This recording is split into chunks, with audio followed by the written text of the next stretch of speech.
People love scary stories, and we could sit around and we can talk about bad things, or we can talk about things that we're doing to actually stay ahead of it all. I prefer the latter.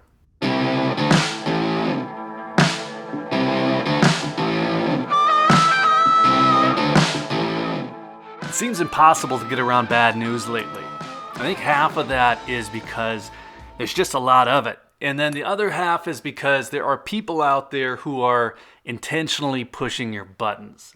So let's just repeat that. I'm not saying there isn't bad news. Let's start off on the same page. We have the situation in Ukraine.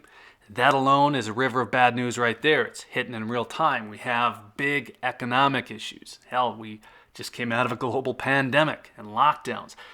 That's led to multiple waves of problems, from health issues to money issues. So at a bare minimum, everyone is getting hit in the numbers right now by record inflation.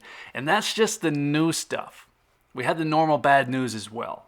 The problem here, though, that I see is the intentional manipulation of topics to get attention. If it bleeds, it leads and all that.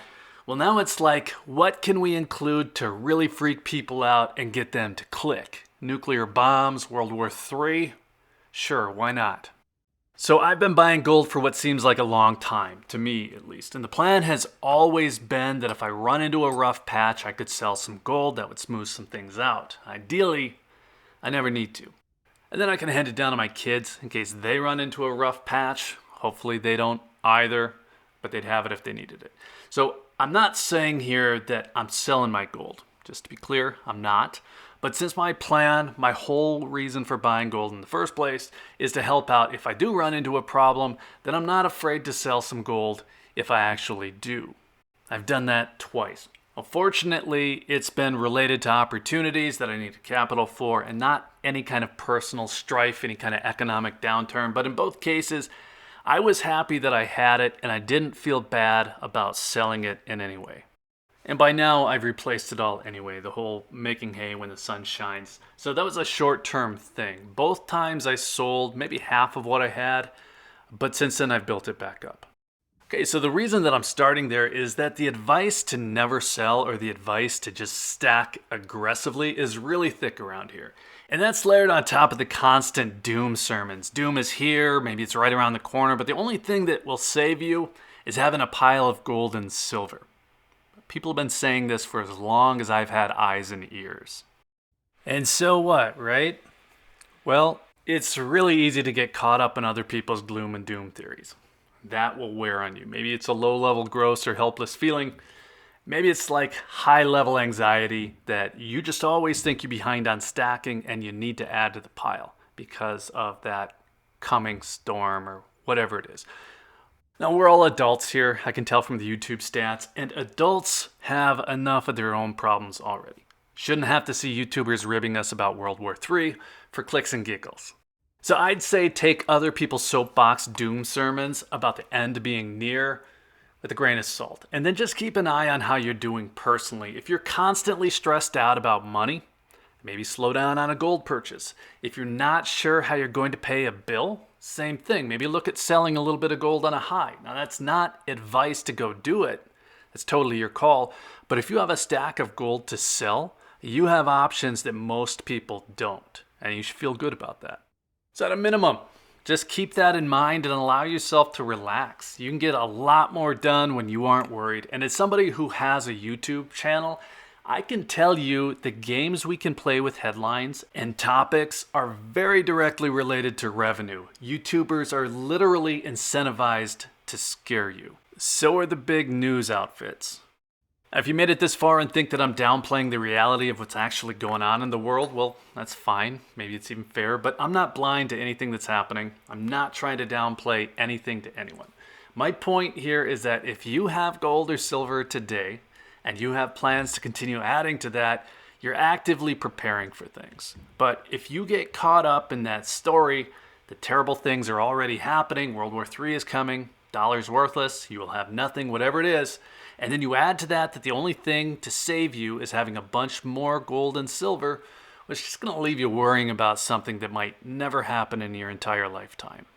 Now, I can tell you all these doomers are telling the same stories that we've been hearing all along. And if you let that story that you need to constantly be stacking aggressively get under your skin. You go from feeling good because you're doing something proactively and preemptively to feeling like you're behind, like you're underprepared. So give yourself some credit. Very few people have the discipline to sock away some precious metals just in case. So beyond this just being some kind of moment of zen, feel-good thing, what does this mean specifically? Well, it means whatever you want it to mean. If you're having trouble picking up that big gold coin this month, well, maybe you get a smaller one. Maybe you wait a month. Maybe you skip something else knowing that the gold is actually going to retain more value than a night on the town, whatever. But don't let anyone convince you that your plan sucks, that you're behind, that bad stuff is coming, and there's nothing you can do to stop it. And I can guarantee that the person making you feel like that is on the other side of a computer screen, feeling pretty good about the ad revenue that they're racking up, trying to come up with the next story that's going to keep you feeling bad and coming back for more. And none of us need that. Okay, a word on the book here. So I read Moby Dick in college because I had to, and I'm not sure that I really got a whole lot out of it. But now that I'm rereading it, I feel like I missed some pretty obvious symbolism. Actually, I think if I were to read it a third time, a fourth time, I'd probably interpret it differently each time. I'm really not smart enough to figure it all out. But without spoiling it for anyone who hasn't read the book, the entire crew of the Pequot, that's the whaling ship, the entire crew is chasing something. So the captain obviously is obsessed with the whale, so obsessed that he's gone insane. Now some of the crew, they're chasing the whale on faith. None of them have actually seen the whale other than Ahab, and others are just chasing the gold doubloon that Captain Ahab nails to the mast at the beginning. He promises it to the person who lands the whale. Now, I know this isn't book club, but the part that stands out here is the idea of chasing something that just can't be caught and then never being content. And I think that that's a pretty common problem. And stress will do bad things to your health. So if I could give any kind of advice here, I'd just say don't get too caught up chasing the whale, whatever that whale means to you. We don't need to go any deeper than that. I guess even that is symbolism. I should probably stop before my brain goes to sleep here. If you get a free couple of weeks, this is a really good book. It's a good long book. Still worth it. Okay, so how'd we do? I'm a little afraid to see the comments on this one. Let us know what you think. Are you sticking to your plans? Or more importantly, are you feeling good about having metals in the first place? I think you should. While you're there, hit that like button if you found any of this interesting. Make sure you're subscribed if you're into the topic of gold and silver. And if you're still here, thanks again for watching. I always appreciate your time. Take care.